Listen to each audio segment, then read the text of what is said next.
Good morning, everybody. Welcome to SEC 202, Prevention, Detection, Response to Threats with Cloud Security Command Center. I'm Andy Chang, one of the product managers on Google's cloud security team. Hi, I'm Kyle Olive. I'm another one of the product managers working with Andy and Tim.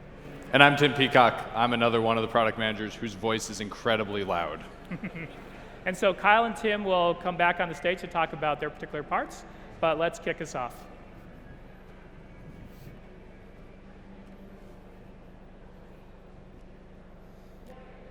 Also, as you know, there is an app for the next sessions. Please do rate us if you like our talks, and rate us if you don't like our talks. So we're going to talk today about the Cloud Security Command Center.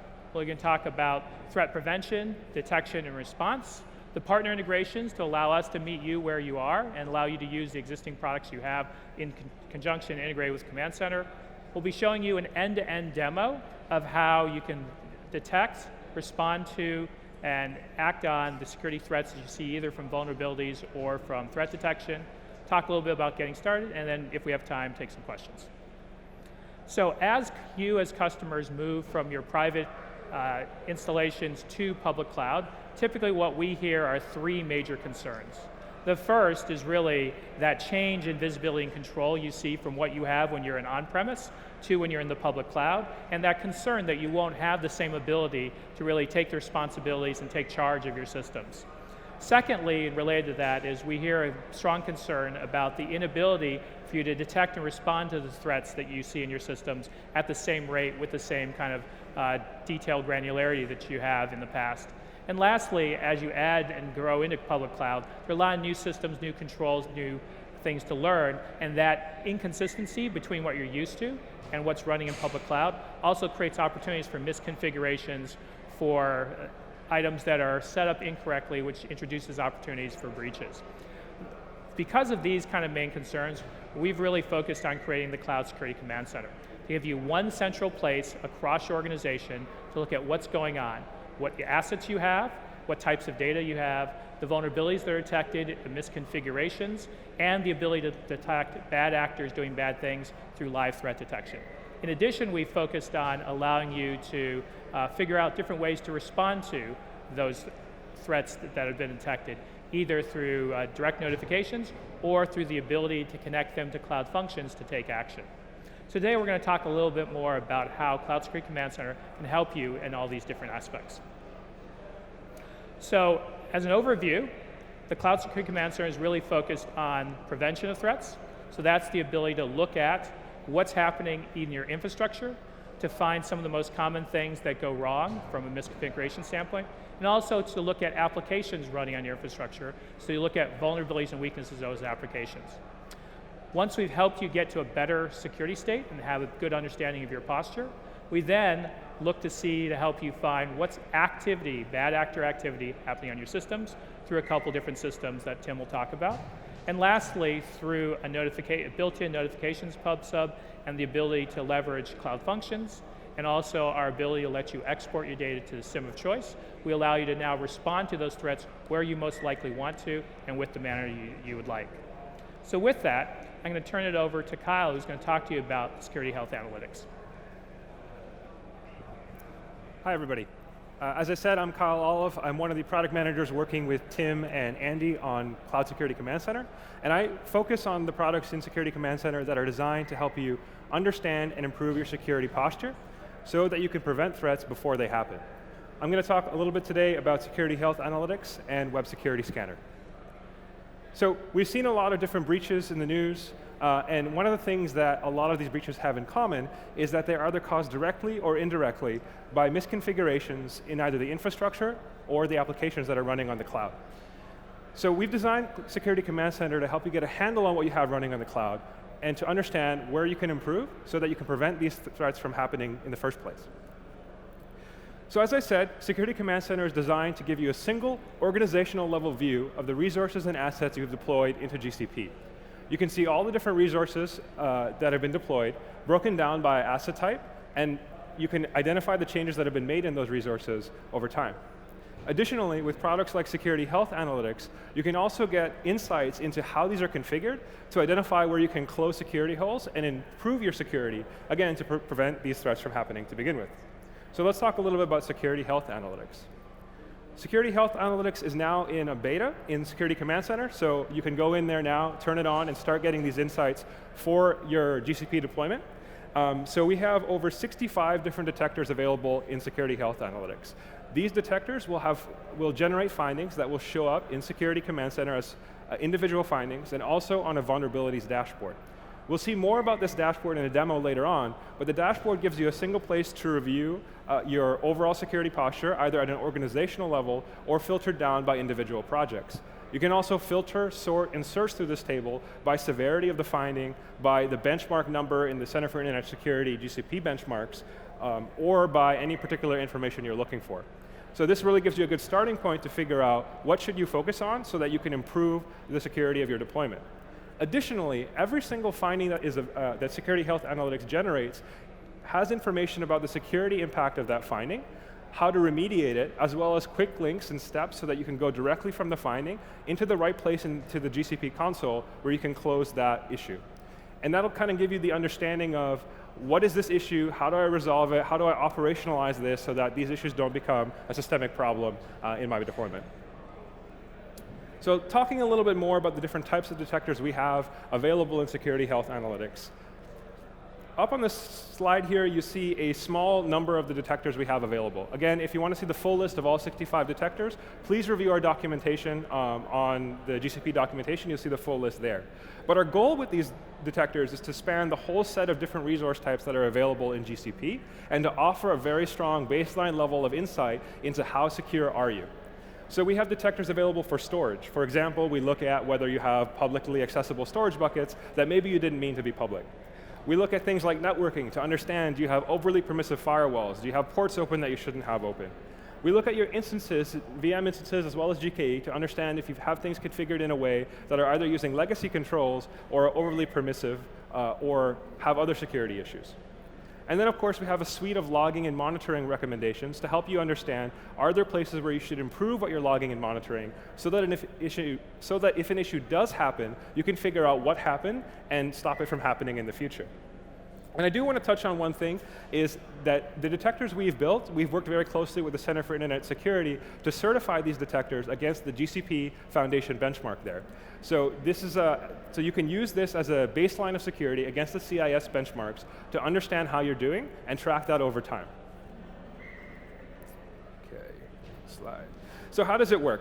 As I said earlier, Cloud Security Command Center already takes all of your asset information and gives you one place to review it.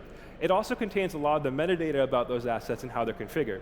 So Security Health Analytics runs on top to perform analytics and processing of that data and match it against a set of rules and detections that we've written in order to identify these misconfigurations. When something is found, actionable recommendations are generated as findings into Security Command Center so that you can review those later. Okay. So securing your infrastructure and making sure that you have a good baseline level of security in terms of configurations is a really, really powerful first step to securing your deployments in the cloud. But that's only part of the problem. The other problem is the applications and workloads you run on GCP. How do you make sure that those are secure and they don't have latent vulnerabilities that a malicious actor can take advantage of? Well, we have the Web Security Scanner. So Web Security Scanner or Cloud Security Scanner is a web application vulnerability scanning tool. So with this tool, we detect things like cross-site scripting vulnerabilities, we detect vulnerable resources like accessible Git repos that weren't meant to be accessible, and we also look at application misconfigurations. Do you have the right security headers? Are they correctly configured? And we'll let you know where there are things that application teams should go to take a look at in order to resolve. One of the things I want to call out with the Web Security Scanner is that these are the very same detections that Google uses ourselves to scan and secure our own web applications. So you're able to use the same technology that we use internally to protect your applications on GCP. So Web Security Scanner works a little bit differently than Security Health Analytics does.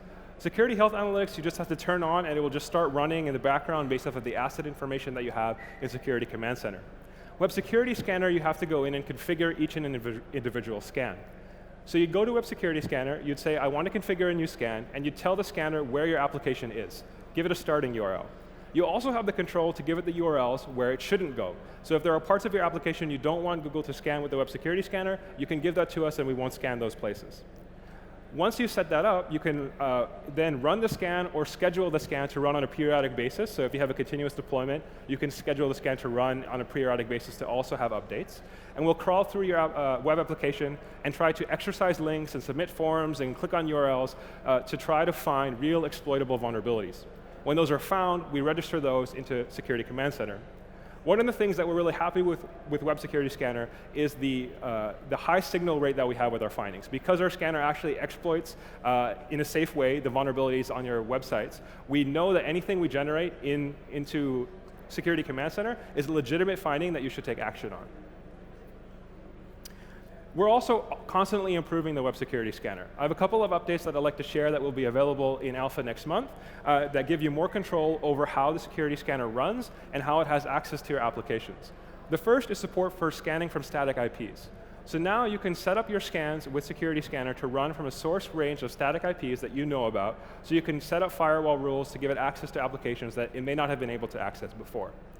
Additionally, we're expanding and improving our support for authentication in Security Scanner.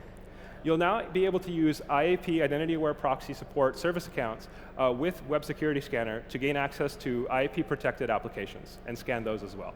So if you're interested in those alphas, please keep an eye out next month and contact your Google contact to get into the alpha group. All right, so now I'm going to hand it over to Tim, who's going to talk to you more about the other part of what we do in Security Command Center in terms of active threats. Kyle, Andy, thank you so much for bringing me up.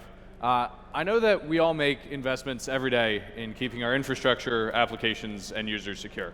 Despite that, we continue to get owned. And so what we've built into Security Command Center with cloud anomaly detection and now event threat detection in a public beta are tools to help identify when things have gone wrong despite all of our investments. So with these two products, we've started down the path of building a comprehensive suite of detection for threats that are active in your environment. With cloud anomaly detection, we're surfacing some of the findings that our internal abuse tooling produces to help keep Google secure, to help let you know as soon as we can about bad things. With event threat detection, we've gone a step further, and we've built an externalized version of the internal logs processing pipeline that Google uses to protect itself to help protect you in cloud. So internally, Google protects itself by analyzing the entire corpus of Google log data, petabytes a day at the top end of the funnel, fewer than a gigabyte a day of findings at the bottom end of the funnel, massive compression of the logs into high quality findings for our internal teams. We're doing the same thing in cloud with event threat detection. So not only are we aping how we detect the threats, we're using the same threat intelligence that we use to protect Google to protect you. So I'll talk about that in a second. What I want to talk about now are the threats that we're looking for. So in cloud, the threat landscape looks a little bit different than it does on-prem. And so in the cloud, there are some things you may recognize: malware, phishing, use of resources to commit outgoing DDoS. But some of these are more prevalent and more powerful in cloud. Some of these are relatively novel, like crypto mining detection. And some of these are entirely novel, like malicious IAM grants. And so between the two products, we're covering this entire beautiful slide of beautiful icons to help you understand what threats we're looking for. And we're really delighted about not only the coverage, but the quality of these findings. And I want to take a second here, because I see some of you in the audience, to thank my beta users for all of the good feedback about the finding quality and where we were going wrong with the finding contents during the private beta. So thank you to the beta users. We really appreciate all the beta users here at Google. I really appreciate mine. So ETD is the product that I'm responsible for. It's the thing I'm most excited about. Like I said, it's inspired by how we protect ourselves, and it's powered with the same threat intelligence. So internally, we have a team of very talented security engineers who, with Google's attack surface and visibility into things used to attack people, they've produced some pretty powerful signals about not just criminal enterprise activity, but also nation-state activity. We've been the target of nation-state attacks for many years. We've been the target of every level of sophistication during that era. And so we've developed a very robust pipeline for analyzing samples, identifying indicators of compromise, and we're using those same IOCs that we use to protect ourselves to protect you in cloud. We're also very proud of the fact that we're running very close to real time, and you'll see that during the demo if everything goes well, that we're able to do that. So under the covers, how does ETD, well, the schematic diagram for how ETD works is we think of it as step one, produce the logs. And so today we're analyzing cloud audit logs, which are the platform logs produced by default. They can't be turned off. They're ingested into Stackdriver. This is what you can think of as the base layer of infrastructure logging. Changes made to your GCP environment by your users' service accounts, by Google itself. We also move up the stack into analyzing network logs. So all of the traditional security folks in the room will be very familiar with analyzing both flow logs and DNS logs, looking for indicators of compromise, whether access is to bad IP addresses, access to known bad domains. We also are moving up the stack one more time into analyzing syslog. So it's very easy to set up your GC instances using the Fluent D agent to take logs off of what you're running, put them into Stackdriver, and let us analyze them for threat detection. Logs are ingested into ETD out of Stackdriver Cloud Logging.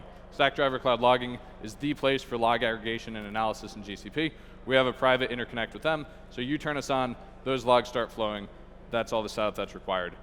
We process them, like I said, using Google's own threat intelligence as well as our threat detection logic that we've developed as the ETD team. And finally, we write those findings out for you into two places, the primary one being Security Command Center. From Security Command Center, you can take advantage of PubSub to pull these findings into where you want, or take action on them automatically or with a human in the loop with Cloud Functions. Under the covers, it looks a little bit more like this. You can think of this as a produce, centralize, analyze, respond lifecycle. So on the left-hand side, producing the logs. At the top of the stack, again, the compute logs. Today we're analyzing syslog to look for SSH brute force.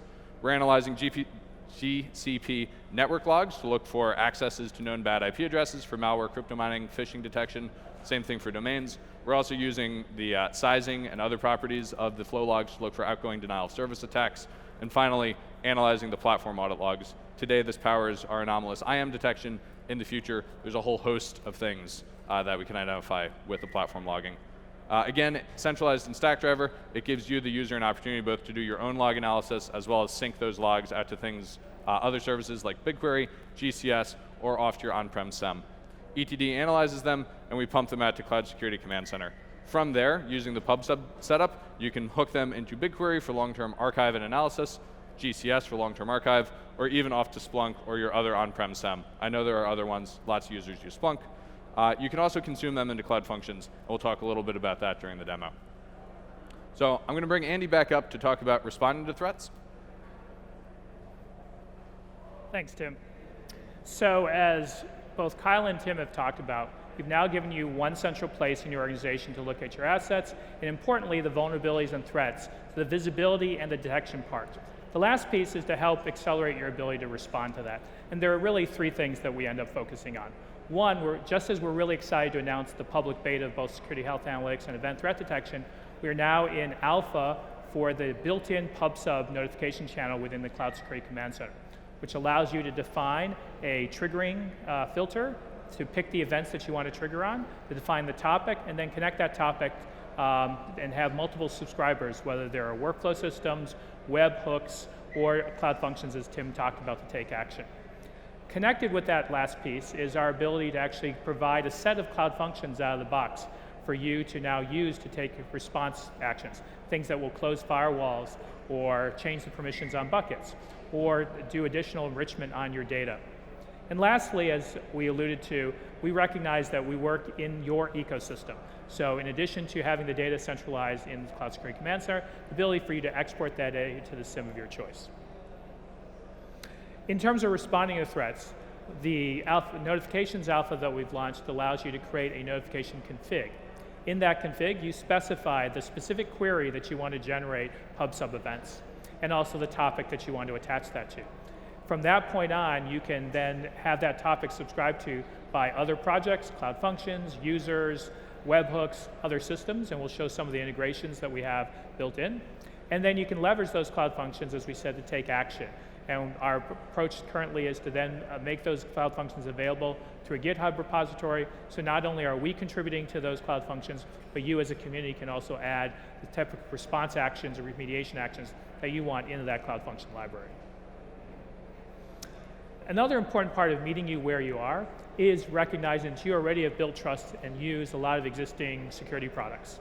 And what we've done with the Cloud Security Command Center is make it easy for you to integrate those security products, have their detections and findings as well, unified and normalized in one place in the Cloud Security Command Center, so that you have one organizational level view of all the security detections, assets, the data types that are running on your GCP installation.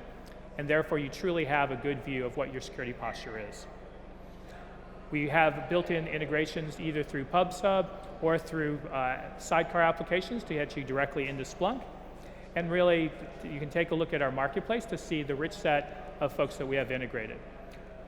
To talk a little bit more about that overall integration, the way we're thinking about how the Cloud Security Command Center works in the ecosystem is both first to take the built-in finding sources and detectors that we have in Google Cloud around security, and there'll be an increasing set of these, as well as third-party partners and their strong detections, and allow those to come together in one place. We're excited to announce, along with the Cloud Armor GA, the integration of the Cloud Armor detections into the Cloud Security Command Center. So this allows us, in combination with the PubSub out, to provide you more options of how you build all this together in one place. With that, what we want to now show you is an end-to-end view of how you can use Cloud Security Command Center to actually both detect those threats that are happening, look at vulnerabilities, and actually respond to them in one specific use case. So I'd like to bring Tim back up on the stage to actually run the demo. Thank you, Andy.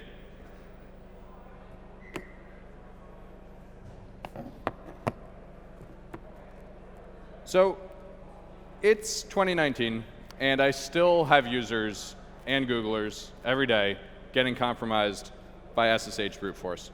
So I thought it might be interesting to run a little attack here against the Fluffy Cloud retail company. They are getting ready for the holiday season, and some bad actor out there is scanning the internet, looking for open port 22, and trying to log in to their resources. And it turns out that despite this being 2019 and all the investments we make, this still happens pretty regularly. And we've built a detector to pick this up when it happens by analyzing your syslog. And so you might imagine that here we have the Fluffy Cloud retail company hanging out, getting ready for the holidays when the bad thing happens. Oh, don't you guys hate it when your phone rings during a presentation? It's pager duty though, so I better answer it. Your duty alert. You have 3 triggered incidents on GCP security services. That sounds bad. Press 4 to acknowledge all incidents.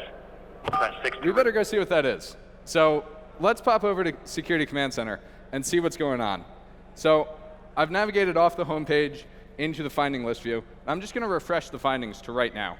And so we can look at event threat detection and see right here that we have a finding discovered just now of that SSH brute force on that resource. And so we can pop down and see some of the attributes that ETD is making available for users when investigating this kind of threat. So what you saw there was, in very close to real time, an SSH brute force attack detected and pulled all the way back through to PagerDuty, and then ringing my US phone number over the Wi-Fi. And a lot of that delay there was my phone, not the finding. So we can pop into this and have a look. We can see which user on the asset was compromised, where the logins were coming from, which will give your security team, when responding to this, a clue about whether that's somebody inside the network fat-fingering things, or whether that's somebody in an unwanted location accessing your resources, and other information about the logs that were involved in generating this finding. And so this is pretty cool. It's fun to have real-time detection, but it would be even better if we had had some kind of preventive control to help our security team or our compliance team keep these attacks from happening in the first place. So as cool as it is to detect stuff, I want to bring Kyle up to talk about how we would identify this kind of weakness proactively and help your compliance team find it before the bad thing happened. So, something bad happened, and that's not good. So how do we make sure that this badness doesn't happen again, or that we're secure across our other projects so that this brute force or other attacks like it doesn't happen against my Fluffy Cloud retail company? So let me take a look at the vulnerabilities tab and look at the dashboard for my org. So I can see here, as Tim mentioned, this scroll bar is not working. As Tim mentioned, you can see all the different findings available for security health analytics. Additionally, I can filter this table to look at specific findings. So in this case, after this attack, I know that there was an open port. So I probably want to take a look at how many other open firewalls exist in my organization. So I can look at recommendation or category. I can look at open SSH port. And that should show me that I have 5 different active vulnerabilities where open SSH ports exist. Now that's great across my whole organization, but I may also want to understand which projects are the biggest violators of this particular recommendation. So I can go to the projects filter and choose specific findings. So let's say I want to look at my, my main project here, which happens to be called victim. And I can see that in the victim project, there actually was one VM which had an open SSH port. One firewall rule which had an open SSH port. And so I know that if I go and fix that, this particular attack probably won't happen again. There's also a bunch of different ways I can filter and pivot this dashboard to get the information I want. If I have a customer that uses, or if I myself use the CIS benchmarks to understand my security posture, I can also look at a specific benchmark number, like for example, CIS 1.1. In this case, this scanner hasn't run, so that's okay. But I can look at, for example, CIS 3.7. So if I go to benchmarks, 3.7, I can see that, again, there's also an open RDP port with that benchmark. So lots of different ways to filter and pivot and sort this view based on what I'm trying to answer as an analyst. So the last thing is, let's say I have figured out that I want to solve these open SSH port issues. So I can go again and find that particular SSH port issue that this attack happened on. So if I choose victim, that'll come up again. And I can actually click through on this finding to pivot over to the findings page. This will pre-filter that findings page, which helps a lot if you have thousands and thousands of findings across tens of thousands of resources. This helps you kind of filter down to a particular finding. I can then open that finding info, and there's going to be a lot of really useful information here. As I said, it tells me at the very top, this is a high severity finding. So we know that this finding, if you leave this open and it's compromised, it's going to probably be a big issue. So we also give you more information about what this finding is actually about. So here we tell you that port 22 is open, which may expose that SSH port, that SSH instance to attackers. And then finally, we have specific remediation instructions for this specific issue that you can then click through and immediately go and solve that problem. So if I click on configure asset, it will jump me to another tab where all I have to do is finish reconfiguring it, and then the issue is gone. So through all of this stuff, through event threat detection, you can get a handle on what's going on right now, what attacks are happening right now, and understanding the impact and the scope of those attacks. And then you can pivot from there as an ongoing security and hygiene perspective to figure out where you can fix issues and make sure those attacks don't happen again. And so that's the end of our demo. I'm going to invite Andy back up to wrap up our presentation. Thank you, Kyle. So what we've talked to you about today is the Cloud Security Command Center. As that single pane of glass, that single data platform for you to bring the vulnerability and detection information, the asset information, the current security posture in one place on your system. We've announced the public beta for the event threat detection, public beta for the security health analytics, and alpha for the notifications. So we're hoping that this combination of capabilities now in your hands will help you be much better about identifying and understanding what your security posture is and what the attack surface you have. Security Command Center, as previously, has been no change in pricing. The only times you're charged in the Security Command Center is if you upload more than 1 gigabyte a day of external third-party findings into the Cloud Security Command Center. In addition, some of the Google built-in products like Cloud DLP and Cloud Armor have separate individual charges. Their integration into the Cloud Security Command Center is free, but operating those services themselves generate charges. If you're using event threat detection, we charge you 25 cents per gigabyte of the log data we process to detect threats on. And then stay tuned, we're taking with the Security Command Center, event threat detection, and a number of other these built-in security products, and bundling them together in the future as a Cloud Security Command Center Premium Edition. To get started today, there are 3 really easy steps. First, from Marketplace, enable the Cloud Security Command Center. It's generally available. You'll find it at Marketplace. As long as you have an organization, you can go to Marketplace, turn it on. Number 2, view the Cloud Security Command Center Quick Start. Enable the various different detectors, Security Health Analytics, try out event threat detection. Sign up for the notifications alpha. And then learn how to use the Cloud Security Command Center. We've done a 5-series video blog that shows the different things you want to do to get started. Check that out. And so we're hoping then that you'll be as excited as us that the Cloud Security Command Center gives you one place for you to look at what's running on Google Cloud Platform for you and see the centralized view of your security posture. With that, I'd like to bring both Tim and Kyle back up, and we'll take a few questions. I think there are mics out on the floor, or mic runners, so if you have questions, don't be shy. Oh, thanks, guys. That's really sweet. Thank you.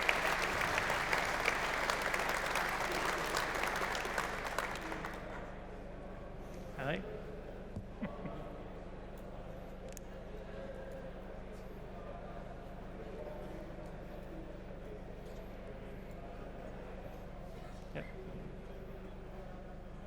Hey guys, good morning. My question would be if we have seen we can prevent security scenario by modifying the asset and redirect to it. Do you have any plan to do that from the console itself? Sorry, can you repeat that question again? If you have any plans to prevent a threat from the console itself and not being redirected to the asset? Yeah, so there's a couple of ways we're working on that. In the next couple of weeks, we're going to release an open source set of cloud functions. It's really Go code that can be deployed as cloud functions to consume findings from both SHA, security health analytics, and event threat detection to take automatic action in the classes of enrichment. So you can take a finding, decorate it with additional information. You can increase your log level. You can take some enforcement actions as well. And so that's the first step in that journey, is taking findings out of the pub sub into a cloud function and giving you as a user the ability to do what you want. The longer term vision is to make that more of a first class function in Security Command Center, where you can register functions against finding types and say, if I see this finding, click this button, do the action, or schedule this action to always happen on some interval. Just build your security posture. Yeah. Also stay tuned. We know that a number of you use existing SOAR products, so we'll also be working with various SOAR vendors to make sure there's a direct integration as well from the pub sub, from Command Center, to allow you to trigger those things. Thank you. Yep. I think there's one behind. There's one over here and then one behind. So if I have custom security rules, can I import them to Security Center? Let's say my organization has policy that SSH can be open only from certain IP range.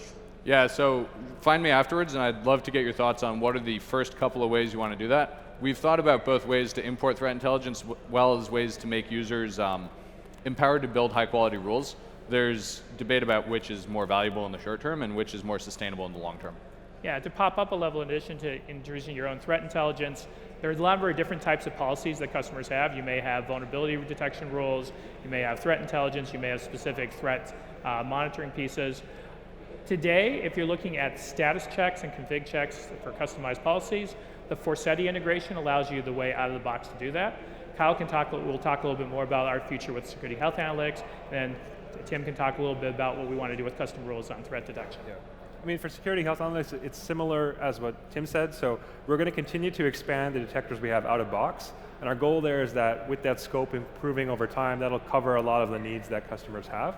There is always going to be a need for customized scanners and customized detections, and we'll get to that, and it's just a matter of trading those things off and making that progress. As Andy mentioned, there's also the Forseti project. So what many customers do is they deploy a combination of security health analytics for these out-of-box kind of compliance and recommendation-based scanners, and they use Forseti for their own custom specific policies. And then longer term, you'll start to see better collaboration between where you define policies in GCP and then the monitoring that happens on that. But those are the different types of things that we're thinking about building in. Also, finally to add, we have a rich ecosystem of partners. So we have a lot of customers successfully use things like Prisma or CloudGuard from Dome9. In addition to the Security Health Analytics, Security Health Analytics provides a base level of capability built into the platform, and then we also have strong partners that allow you to add additional customization. I think there's one back there, and then there's one up there. Is that one? No? Okay. All right, so next question then. Hi. So it's good to see that you're evolving the functionality, but my key question is, why do you allow people to open SSH? Why is it a default policy? And why can't we have a policy-driven asset tag which says, do you know what? For development, it's fine. For production, it's not. Sure. So the feedback question, why is that the default that there is the ability to have that open at a high level? So we are working with our organization policy team to add additional top-level design policies that allow you to constrain configurations. Many of our customers use policy as code and config as code. And what they do is rather than have individuals and allow users to spin up development and VMs, they do that through a mediated service, and that mediated service runs a fixed deployment configuration. That's one of the ways we've seen at scale folks enforce that policy today. But absolutely, we're also working with our organization policy team so you can set that as an organization policy moving forward. And just expanding on that, there are already a set of organization policies you can apply that do map to the types of detections we have here. And so, as Andy said, those will be expanding over time, and you'll see that integration.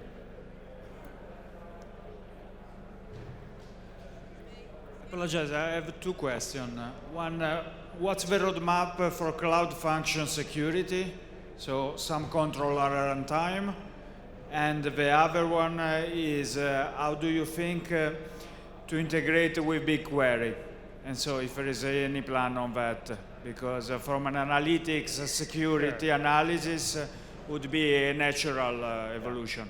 So I can take a little bit of that, and then I'll let my colleagues here add on to it. So for security health analytics, as I said, we're working very closely with CIS to expand their benchmarks and their recommendations. Today, they cover a set of services, and so we have scanners that map to those services. We're working with them on future versions of the CIS recommendation set to expand and include things like BigQuery and Cloud Functions. And as we come up with those recommendations, scanners will also be available. In fact, as part of our alpha, we do have a few BigQuery scanners, like a public data set scanner, that are available. And then, the question was, can I get the log into BigQuery? Oh, yeah. okay. So I can answer that misunderstanding. first, and then Tim can add to it. So today, one of the reasons we're doing the alpha notifications is to provide you a pub/sub path, which then can be directed either through Stackdriver or directly into a whole bunch of export options, whether it's SIEM export, GCS export. So today, there is a path through Google products to get from Command Center into pub/sub and into BigQuery and GCS, and we'll be investing more in doing that in a lot more seamless way. Also today, your ETD findings can be optionally written to Stackdriver, which has a native hook straight into BigQuery. Stackdriver, which handles all of your GCP logging, will take all of your GCP logs quite happily into BigQuery as well. So whether you want to take the raw inputs to ETD or the refined outputs, you can get both into BigQuery today with about 3 clicks in the console. Hi. Over here. But I need to consider the cost as well. You will need to consider the cost. The cost for your raw logs will be much higher. ETD findings are on average a kilobyte. So if we produce 1 million of those, you'll be looking at about 1 gig of storage, which is, I think, 3 cents hotline and 1.5 cents cold line. So we can work really hard for you until you're paying for storage on that. I think there was a question over here that was. Hi. The web vulnerability scanner, are there any plans to extend to Firebase? This is a question about Yeah, Firebase. that's your product. So we're looking at a bunch of different stuff. I don't think there's anything about Firebase we have to announce right now. So, yeah. Yeah, come see us afterwards. Yeah, come see us after, and we can talk about it. One in the front here. There's one over there. There's one over there. Hi. Yeah, it sort of relates to the first question about taking automatic actions. Are there any plans on taking actions on the Google layer, like the load balancer, or blocking traffic that you find as malicious? Absolutely. So this demo that I did for you today was truncated slightly. A previous version of it that we cut for the interest of time actually had me go back to the attack VM and have the attack fail because we had used a Cloud Function to update the firewall rule while I was on stage and deny traffic on port 22. So we're absolutely looking at ways to take findings and take that information and move it back into your infrastructure. On the load balancer and Cloud Armor side, that's another thing we're looking at doing.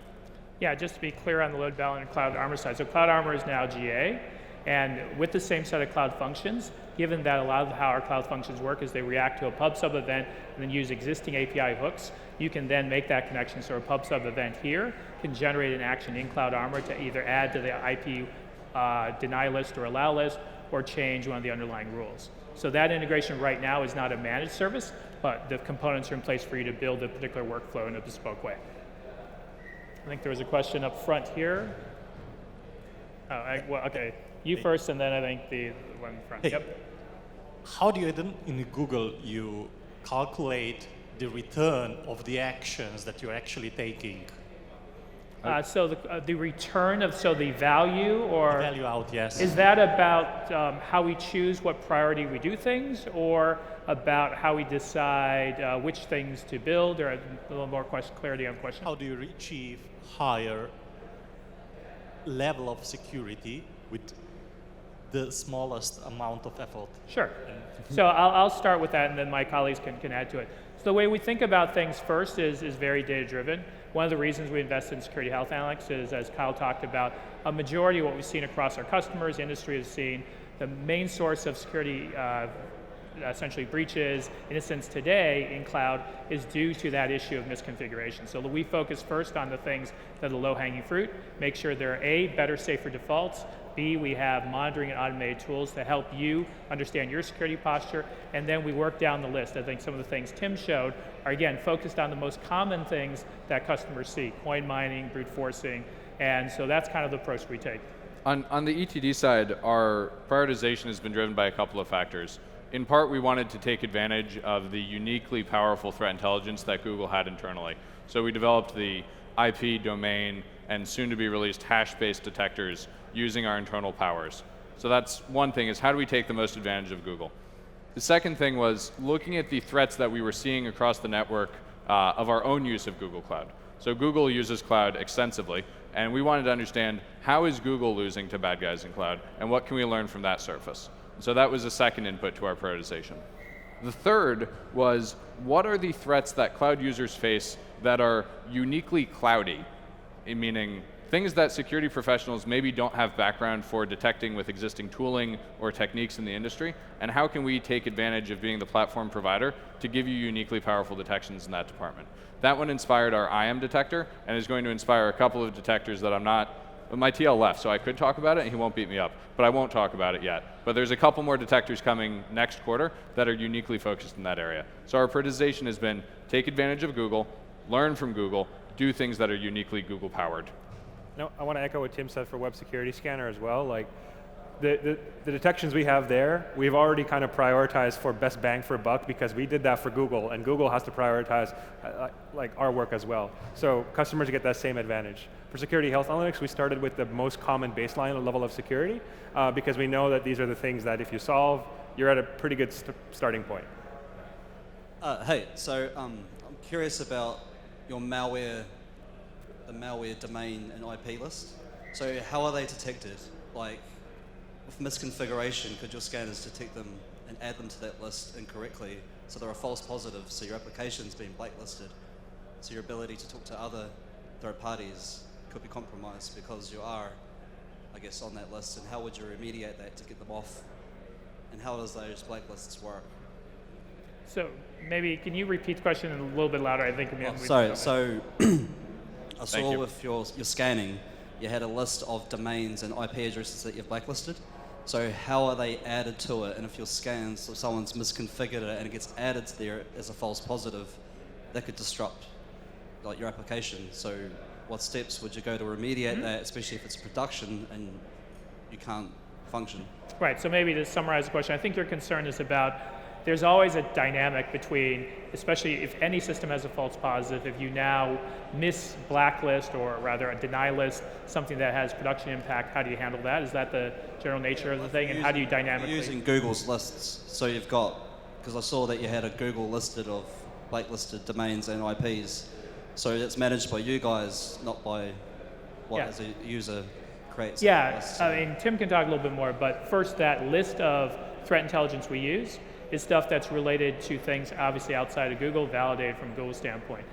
We do take feedback obviously from customers around IPs that potentially are not bad, but it's an interaction, and Tim can talk a little bit more. Yeah, we're really quite focused right now on improving the quality of that list and making sure that the domains and IPs that we have in there marked as malicious are indeed malicious. My users in the audience can testify to our both responsiveness to this issue and previous failure to respond to the issue. It's been an interesting journey taking what we use internally and making it work externally. There are a lot of ways that Google is very much like the world, and a couple of key places where it's not like the world. And so learning from that and making sure that we have a high quality threat feed for you and not blow up your SOC with unnecessary noise is part of the continuing journey for ETD. we're making both process and technology investments in that area, and I think that both users would be maybe happy to say that we have moved the needle on that one. We have room to continue to go, but we're making a lot of progress there. Cool. Thank you. Another question? Hello. From the CI/CD perspective, can we integrate the Cloud Command Security Center before deploying any Docker containers to production, or prevent that threats? Yep. So again, to repeat the question, I think the question is, if you're doing an integrated CI/CD process, what part of the checks are integrated command centers so you can use that as well to monitor what's going on? So with one of the sidecar applications that we ship with Cloud Security Command Center, we have an integration with binary authorization. So if you're using the deployment, essentially admission control for binary authorization, we'll also be able to see in the Cloud Security Command Center both fails for deploy based on policy violations, as well as break glass situations, so that if you see things that are deployed but are actually violation of policy because of break glass, both of those findings are also available in Command Center. And we are working with the vulnerability scanning folks for container scanning, as well to integrate those type of data in there as well. So on build and on deploy, and stay tuned for sometime in the future for during runtime. Thank you. Any other questions? Oh.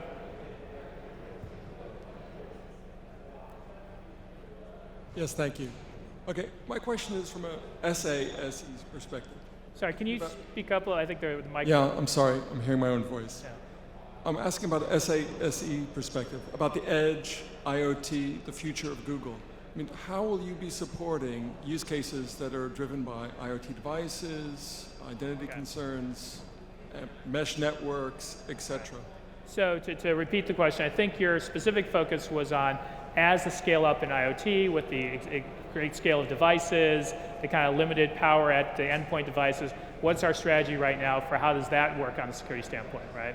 So I think what we're seeing is essentially, and we're not making announcements here, but it's a hard problem. It's first a large data problem, so there are a couple points where we would be able to potentially inject in that. One is in the integration of data and scanning status, and the second is really in the authorization and permissioning and authentication piece. If you've been at any other Google security talks, much of how Google does security is based on device-based, service-based, data-based identity, and that's likely the area that we'll continue to invest in and work on as you look at largely distributed devices and the large volume of data. Any other questions? Well, again, thank you guys all for sitting through here. Thanks, guys. Really appreciate you all coming.